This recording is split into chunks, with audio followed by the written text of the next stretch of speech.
जब वीडियो आया पहली दफ़ा तो हमको लगा इंडस्ट्री ख़त्म हो गई, वीडियो जो है इंडस्ट्री को मार देगा। बहुत सारे जुलूस निकले थे वो टाइम पे। ओटीटी के ऑफर्स को ना बोल रहा था और बहुत बड़े बड़े ऑफर्स आ रहे थे। आप बिल्कुल सही नंबर्स के आसपास बोल रही हैं। तो जिस चीज़ से इंडस्ट्री को नुकसान हो रहा है, अगर मेरे अकेले का फ़ायदा हो रहा है इस डील में, वो डील में मुझे नहीं आता कैसे करूं मैं। शुक्रिया आप लोग आए मेरे न्योते पे, and thank you so much for coming here.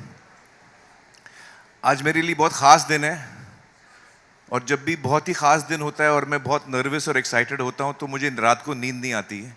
तो रात भर में सोया नहीं हूँ, क्योंकि आप लोगों से मुझे बात करनी थी और बहुत ही अहम बात करनी थी आप लोगों से। करीबन 15 साल पहले एक आंकड़ा मेरे सामने आया, और उस आंकड़े को देखकर मैं काफ़ी शॉक्ड और सरप्राइज्ड हो गया था। और वो आंकड़ा ये था कि हमारे थिएटरों में जो फिल्में चलती हैं, जो सबसे बड़ी हिट होती है हमारी थिएटरों में, उनमें जो संख्या है हमारी पॉपुलेशन, जो 140 करोड़ आबादी है हमारी, उसमें से लगभग 3 से 3.5 करोड़ लोग थिएटरों में फिल्म देखते हैं। इसका मतलब ये हुआ कि 2 से 3%, 2 से 3% लोग हमारी आबादी के थिएटरों में फिल्म देखते हैं।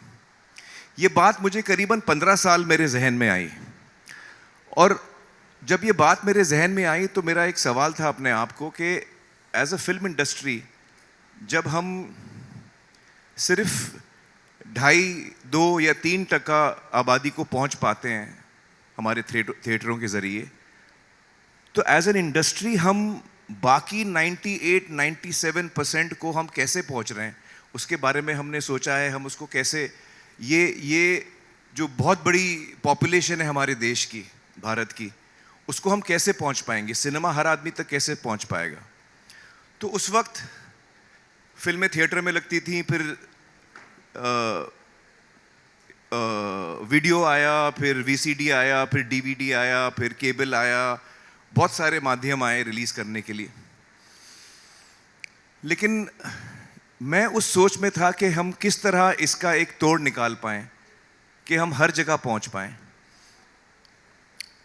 और मैंने कई कोशिशें भी की, कोई ठोस कोशिश नहीं की। बात मेरे जहन में ही थी, मैं सोच रहा था, मुझे एक आइडिया आया, मुझे वो ठीक नहीं लगा, दूसरा आइडिया आया, वो ठीक नहीं लगा, और किसी ना किसी वजह से जो जो चैलेंज से मैं जूझ रहा था, उसका मैं हल नहीं निकाल पा रहा था।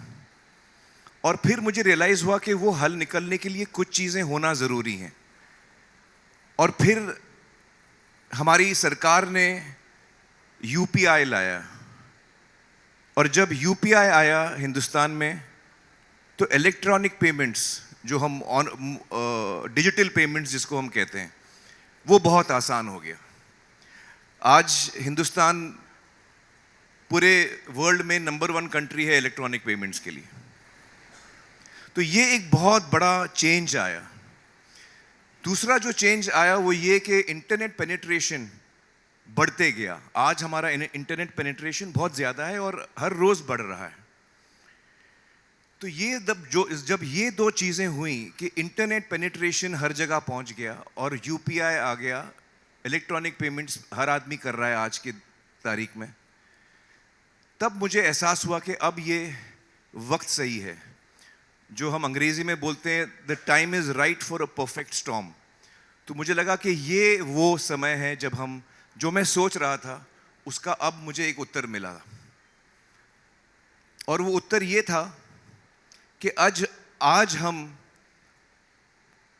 किसी भी अगर डिजिटल प्लेटफॉर्म पे आए जिसकी पहुंच बहुत ज़्यादा है, ताकि हम हर आदमी तक पहुंच सकते हैं इंटरनेट के ज़रिए, तो आज हर हिंदुस्तानी या ज़्यादातर हिंदुस्तानी के पास वो एबिलिटी है इलेक्ट्रॉनिक पेमेंट करने की। और तब मैंने सोचा कि यूट्यूब वो प्लेटफॉर्म है जो ऑलमोस्ट हर आदमी यूज़ करता है। हर डिवाइस पे आपको वो मिलेगा, स्मार्टफोन्स पे मिलेगा, आपको स्मार्ट टीवीज़ पे मिलेगा, स्मार्ट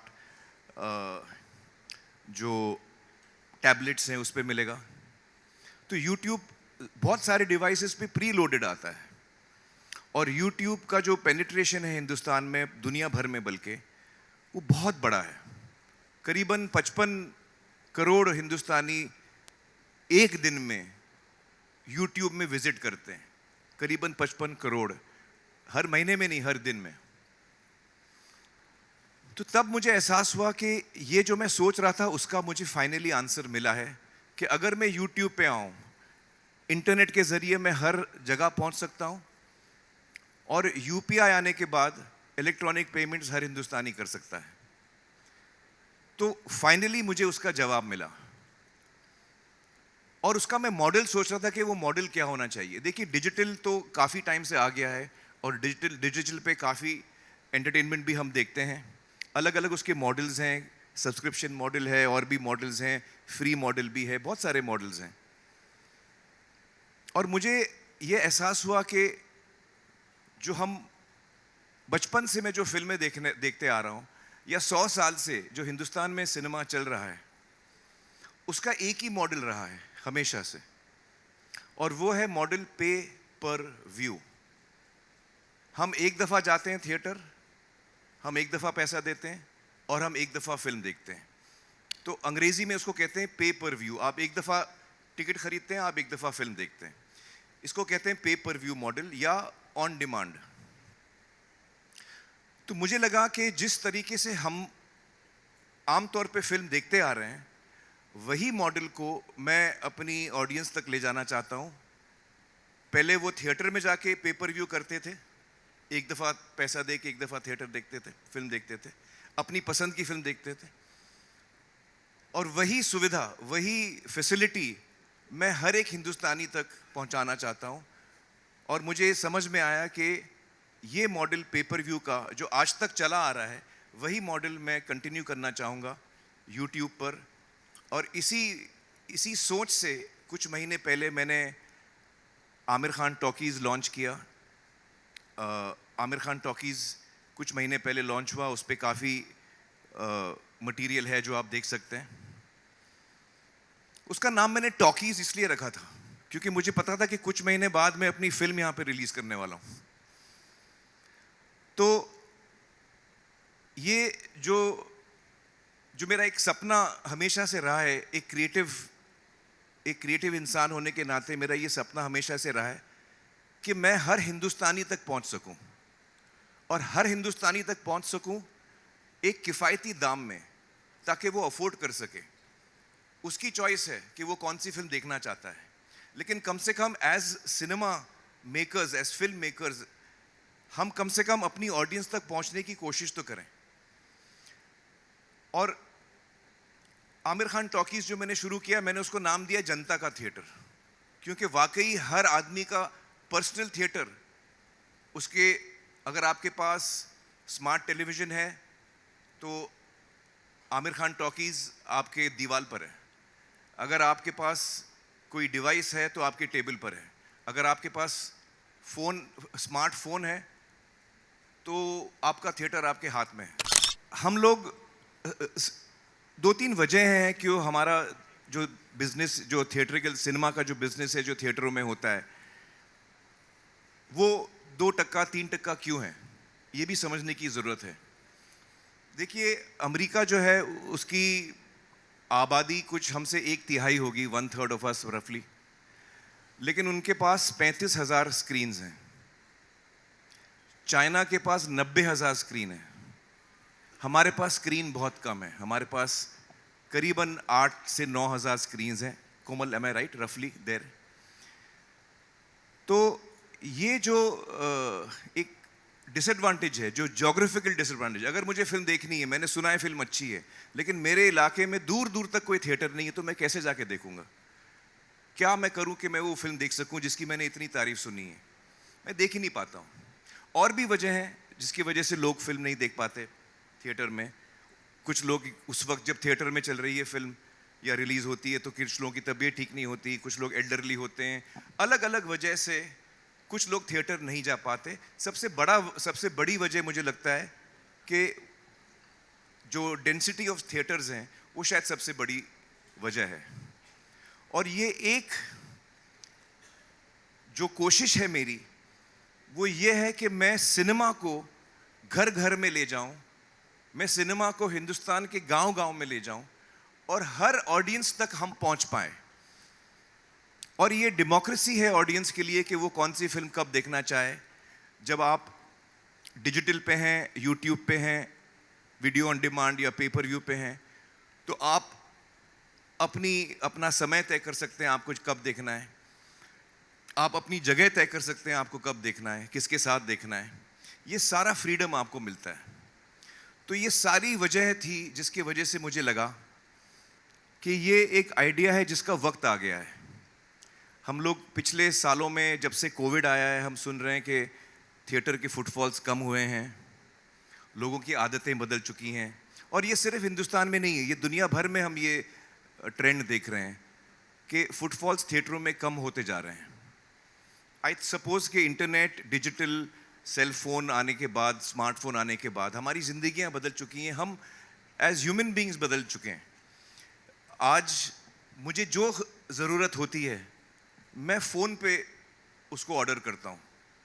अगर मुझे कुछ खाना ख़रीदना है तो मैं फ़ोन पे ऑर्डर कर सकता हूँ। कपड़े ख़रीदने हैं, जूते ख़रीदने हैं, दवाइयाँ ख़रीदनी हैं, ब्लड टेस्ट कराना है, आपको फ़्लाइट लेनी है, आपको होटल बुक करा, जो चीज़ आप करना चाहें आज आप सेल फोन पे करते हैं। तो आज के ज़माने में अगर आप डिजिटल प्लेटफॉर्म पे नहीं हैं तो आप बहुत सारे लोगों के लिए इररिलेवेंट हो जाते हैं, वो आप तक पहुंच ही नहीं पाते। और हर इंडस्ट्री ने इसको अपनाया है। मुझे लगता है कि फिल्म इंडस्ट्री को थोड़ा वक्त लगा है इस चीज़ को पूरी तरह अपनाने में, लेकिन मेरी ये उम्मीद है कि ये जो कोशिश हमने शुरू की है उससे नए दरवाजे खुलेंगे। मुझे लगता है कि बहुत सारे यंग फिल्म मेकर्स हैं जो फिल्में बनाना चाहते हैं, फिल्में बना भी लेते हैं। हिंदुस्तान में सबसे ज़्यादा फिल्में बनती हैं साल में, लेकिन सारी फिल्में रिलीज़ नहीं होती। शायद उसकी आधी भी फिल्में रिलीज़ नहीं होती। कोमल, एम आई राइट? आधी से कम फिल्में एक्चुअली थिएटर में उनको जगह मिलती है, क्योंकि वो इतने थिएटर्स भी नहीं हैं। बहुत सारे वजह हैं उसके लिए। तो यंग टैलेंट जो है वो ब्रेक थ्रू कैसे करेगा? थिएटर में मुझे जगह मिलती नहीं और कोई प्लेटफॉर्म, मुझे कोई पैसे देने वाला नहीं है मेरा कंटेंट खरीदने के लिए, तो मैं जाऊं तो कहां जाऊं? न्यू टैलेंट कैसे ब्रेक थ्रू करेगा? ये एक मौका मिलता है न्यू टैलेंट का कि जब आपने अच्छा कंटेंट बनाया और वो लोगों को पसंद आया तो वो दौड़ेगा, वो एक से दूसरा आदमी बात करेगा, जिसको हम वर्ड ऑफ माउथ बोलते हैं। तो ये एक नई अपॉर्चुनिटी है यंग टैलेंट के लिए। मुझे लगता है कि ये एक अपॉर्चुनिटी है जो टैलेंट ऑलरेडी मौजूद है। अक्सर हमको कभी कभी लगता है कि यार हमको जो कहना है हम कह नहीं पाए, मार्केट फोर्सेस हैं, कभी कभी और भी वजह हैं जिसकी वजह से हम जो कहना चाहते हैं हम वो पूरी तरह कह नहीं पाते। हमको अक्सर और लोग बताते हैं कि भाई आप ये कंटेंट बनाओ, ऐसा बनाओ, आप फलाना। तो एक क्रिएटिव इंसान की जो एक उसका जो इमोशन होता है कि उसको क्या बनाना है, वो कहीं ना कहीं उसको फिर मारना पड़ता है। लेकिन अब मैं जो चाहूं मैं बना सकता हूं। I am the person who will decide what I want to make, and I decide even what is the economics of it. उसकी इकोनॉमिक्स भी क्या होगी वो भी मैं तय करूंगा। तो ये सारी चीज़ें जो हैं, मुझे लगता है हमने जो प्राइस पॉइंट तय किया है इस फिल्म के रिलीज़ के लिए वो है 100 रुपये। मैं चाहता हूं कि ये फैमिली फिल्म है। मैं चाहता हूं कि फैमिली साथ में बैठ के देखें। 100 रुपये की फिल्म में अगर आपके परिवार में 4 लोग हैं तो 25 रुपये पर हेड में आप फिल्म देख सकते हैं। और वो फिल्म जो आपको देखनी है, ये नहीं कि हर फिल्म आप देख रहे हैं। जो फिल्म आपको अच्छी लगती है, जिसका ट्रेलर आपको अच्छा लगता है, जिसके बारे में आपने अच्छी बातें सुनी हैं, तो आपको पता है कि यार ये अच्छी फिल्म देखने जा रहा हूँ मैं। थिएटर में आ चुकी है, मेरा फर्स्ट स्टॉप हमेशा थिएटर रहेगा। थिएटर में आ चुकी है। अब थिएटर के बाद, थिएटर ने सिर्फ सितारे ज़मीं पर का उदाहरण ले लेते हैं। हमारा थिएट्रिकल जो रन है वो कंप्लीट होने तक हम करीबन 80-90 लाख या 1 करोड़ लोगों को दिखा पाएंगे थिएटरों में। 80 लाख और 1 करोड़ के बीच में ये फिगर कहीं आके बैठेगा। बाकी हिंदुस्तान, बाकी के लोग कहाँ देखेंगे? तो ये मेरी तरफ से कोशिश है कि जो मैं काम कर रहा हूँ, जो मैं क्रिएटिव काम कर रहा हूँ, वो मैं हर एक हिंदुस्तानी तक पहुँचा पाऊँ। मेरा ये सपना है कि जो हम सिनेमा बनाते हैं, वो हर हिंदुस्तानी तक पहुँचे और आसानी से पहुँचे और वो किफ़ायती दामों में पहुँचे, ताकि वो डिसाइड कर सके उसे कब देखना है, नहीं देखना है, जो उसको जैसे वो सही समझे। लेकिन कम से कम हम एक ज़रिया बना रहे हैं ताकि हम हर हिंदुस्तानी तक पहुँचें। ये एक अटेम्प्ट है। सिनेमा जो कोविड के बाद नीचे जा रहा था, मुझे लगता है कि ये एक विन विन फॉर ऑल हो सकता है। ये फिल्म मेकर्स के लिए एक विन हो सकता है। उनको एक बड़ी ऑडियंस मिल सकती है। अगर आपका काम अच्छा है, लोग पसंद करेंगे तो आप कमा सकेंगे। ऑडियंस के लिए विन विन है क्योंकि उनको कमती दामों में फिल्म देखने को मिल सकती है। आप सोचिए कि एक परिवार में अगर 4 लोग हैं, वो फिल्म देख रहे हैं, 100 रुपये में देख रहे हैं, तो 25 रुपये पर हेड होता है। आप अपने नेबर्स को भी बुला लीजिए। मैं जब छोटा था, हम लोग नेबर्स के साथ में देखते थे छाया गीत। आप 8 लोग कर लीजिए तो और कम हो जाएगा। आप पूरे गांव को दिखा लीजिए, 100 लोगों को दिखाइए 100 रुपये में, तो 1 रुपये पर हेड पड़ता है। तो ये आपके ऊपर है, आप इसका किस तरह इस्तेमाल करें। लेकिन हमारी कोशिश ये है कि हम हर हिंदुस्तान के कोने कोने तक पहुंचने की कोशिश करें और हर आदमी इसका लाभ उठा पाए। तो ये एक बहुत ही बड़ा कदम है। आप लोग में से बहुत जर्नलिस्ट लोग, मुझे आप लोगों ने पूछा कि मैंने OTT राइट्स या जो एस वर्ड सब्सक्रिप्शन राइट्स मैंने अपने फिल्म के नहीं बेचे।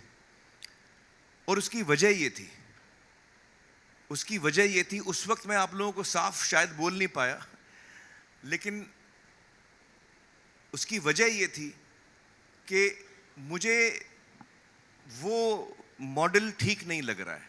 वो मॉडल मुझे कभी समझ में नहीं आया था और इसलिए मैंने ये नया मॉडल सोचा है।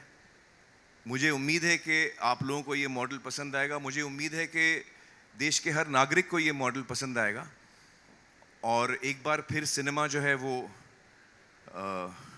जिस बुलंदी पे लहराता था, वो एक बार फिर लहराएगा।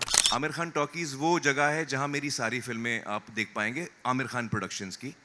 तो जैसे लगान है, दंगल है, पीपली लाइव है, जाने तो या जाने ना है, दंगल है, तारे ज़मीं पर है। जितनी फिल्में हमने आमिर खान प्रोडक्शंस में बनाई हैं, वो 1 अगस्त को आपको सितारे ज़मीं पर, सिर्फ सितारे ज़मीं पर मिलेगी। और एक हफ्ते के बाद हम और फिल्म्स ऐड करेंगे, दूसरे हफ्ते के बाद हम और फिल्म ऐड करेंगे। तो लिहाजा जो मेरी पूरी लाइब्रेरी है आमिर खान प्रोडक्शंस की, वो आपको आमिर खान टॉकीज़ पे देखने को मिलेगी। इसके अलावा मेरे फादर ताहिर हुसैन साहब अब्बाजान ने कई फिल्में बनाई थी, कारवां, अनामिका जैसी फिल्में। तो वो फिल्में भी आप आमिर खान टॉकीज़ पर देख पाएंगे। आमिर खान टॉकीज़ पे फ्री कंटेंट भी होगा।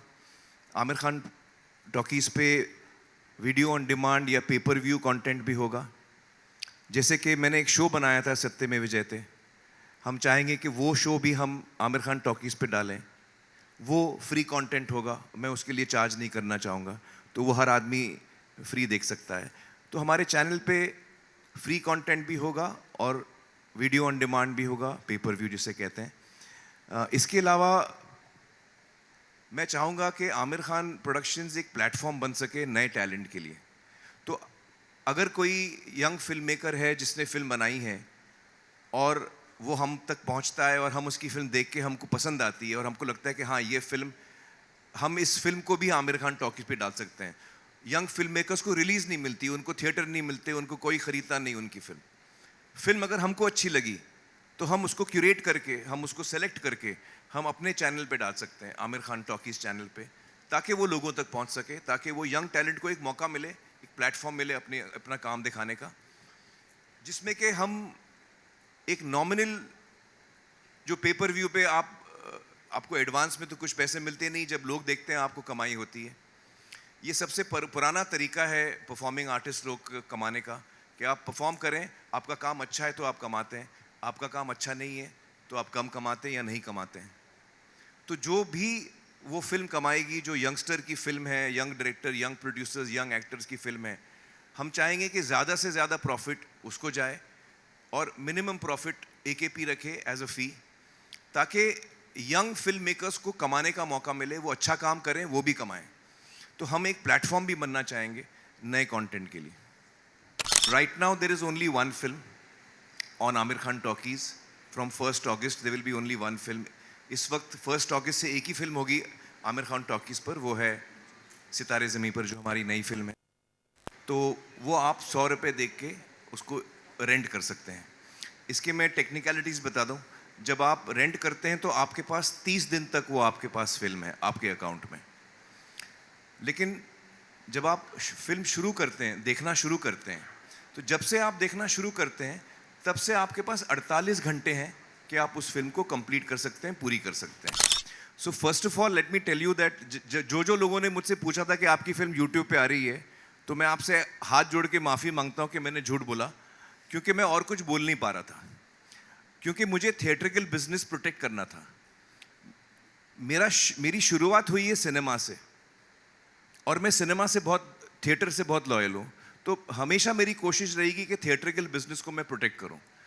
तो मैं चाह रहा था कि जब हम पहली दफ़ा ये एक्सपेरिमेंट कर रहे हैं तो हम लोग उस वक्त थिएटर को पूरी तरह प्रोटेक्ट करें।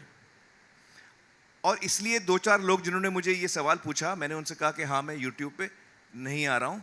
वो मुझे कहना पड़ा और मैं उसके लिए माफ़ी चाहता हूँ। अनफॉर्चुनेटली मुझे वो झूठ कहना पड़ा, वरना ये पूरा जो एक सपना था मेरा वो वहीं पे ख़त्म हो जाता। दूसरी चीज़, पेपर व्यू मॉडल और सब्सक्रिप्शन मॉडल में ज़मीन आसमान का फ़र्क है। जब मैं 8 हफ्ते बाद सब्सक्रिप्शन मॉडल पे आता हूँ, तो जिसने सब्सक्रिप्शन लिया हुआ है जिस भी OTT का, वो मेरी फिल्म खरीद नहीं रहा है। वो उस सब्सक्रिप्शन मॉडल में जो फिल्में आ रही हैं वो खरीद रहा है। फिर 2-4-6 महीने बाद मेरी फिल्म आ जाती है, तो मेरी फिल्म उसको आ गई गलती से, उसको मन है देखने का, नहीं है देखने का, उससे कोई फर्क नहीं पड़ता। एक क्रिएटिव इंसान होने के नाते मैं 1000 कदम लूंगा अपनी ऑडियंस की तरफ, लेकिन मैं चाहता हूं कि मेरी ऑडियंस एक कदम ले मेरी तरफ। तो जब हम सब्सक्रिप्शन मॉडल पे जाते हैं तो हम आप मोरलेस फ्री दे रहे हो ऑडियंस को। ये वही मॉडल है जो थिएटर का मॉडल है। पेपर व्यू मॉडल थिएटर में भी वही चलता है और आगे से यूट्यूब पे वही चलेगा।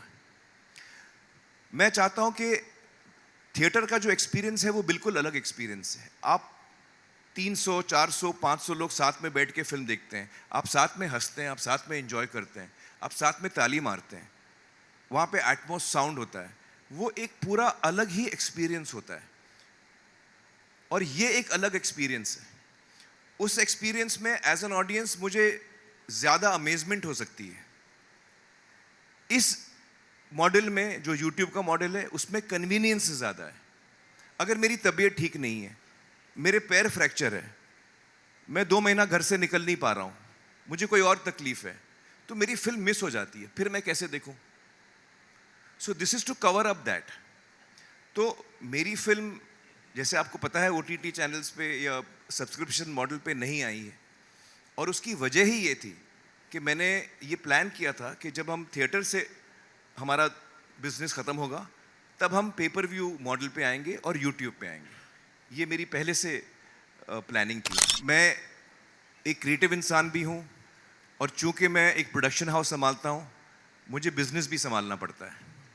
तो अगर जो हम फिल्में बना रहे हैं, एक तो क्या है कि जब मैं सितारे ज़मीं पर भी कर रहा था तो लोग मुझसे कह रहे थे कि आप सितारे ज़मीं पर क्यों कर रहे हैं, आप कोई एक्शन फिल्म करिए।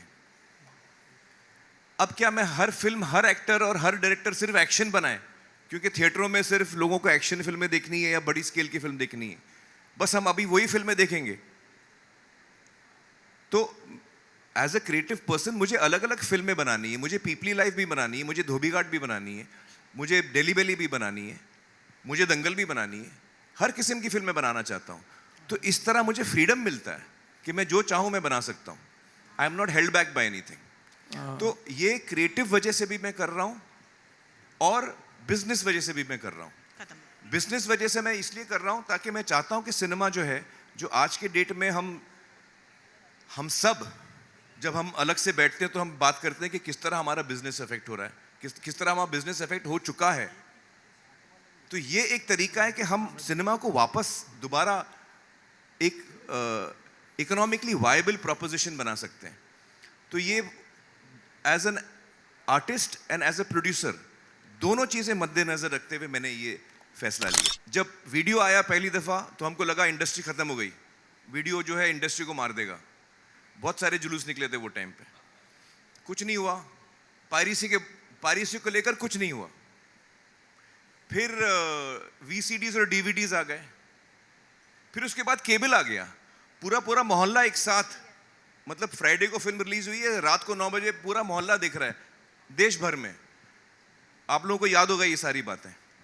तो हर दफा इंडस्ट्री ने कुछ ना कुछ हर 10 साल में एक सुनामी आता है. हमको लगता है हम खत्म हो जाएंगे और इस वक्त भी हम लोग उसी दौर से गुजर रहे हैं. ये एक कोशिश है उसमें से निकलने की. आज भी मैं कहूंगा कि ओटीटी, अगर मुझे मेरी फिल्म ओटीटी पे डालनी है, मुझे ओटीटी से कोई तकलीफ नहीं है, मुझे कोई उनसे बैर नहीं है. लेकिन मुझे वो टाइमिंग सूट नहीं करती. वो जो 2 महीने के बाद, 8 हफ्ते के बाद हम ओटीटी पे आ जाते हैं, वो मुझे सूट नहीं करता. इसलिए मैं उससे हट गया हूं. मुझे नहीं लगता कि जो वीडियो ऑन डिमांड मॉडल है या पे पर व्यू मॉडल है वो आपके थिएट्रिकल बिजनेस को अफेक्ट करेगा. मेरी यही कोशिश रहेगी हमेशा कि पहले मैं अपनी फिल्म जो है थिएटरों में लाऊं और एक दफ़ा थिएटरों में उसका व्यूअरशिप हो गई है, फिर मैं उसको पे पर व्यू या यूट्यूब पे लाऊं. ये हमेशा मेरी कोशिश रहेगी. ओटीटी के ऑफर्स को ना बोल रहा था और बहुत बड़े बड़े ऑफर्स आ रहे थे. आप बिल्कुल सही नंबर्स के आसपास बोल रही हैं. मुझे वो 125 करोड़ एक सब्सक्रिप्शन मॉडल प्लेटफॉर्म का नहीं चाहिए. वो 125 करोड़ मुझे नहीं चाहिए. मुझे 100 रुपए मेरी ऑडियंस का चाहिए. जो हिंदुस्तान का हर बंदा है, मुझे उसके 100 रुपए चाहिए. मेरे को 125 करोड़ वो बड़ी कंपनी की नहीं चाहिए. मेरी ऑडियंस है, मुझे मेरी ऑडियंस पे भरोसा है, मुझे अपने काम पे भरोसा है. मेरा काम अच्छा होगा तो ऑडियंस मेरी फिल्में देखेगी, थिएटर में देखेगी पहले, और फिर जब पे पर व्यू यूट्यूब पे आएगी तब देखेगी. So I am interested in the 100 rupees of my audience, not the 125 crore of some platform, जो जिससे मुझे लगता है कि ये इस सिनेमा को नुकसान हो रहा है.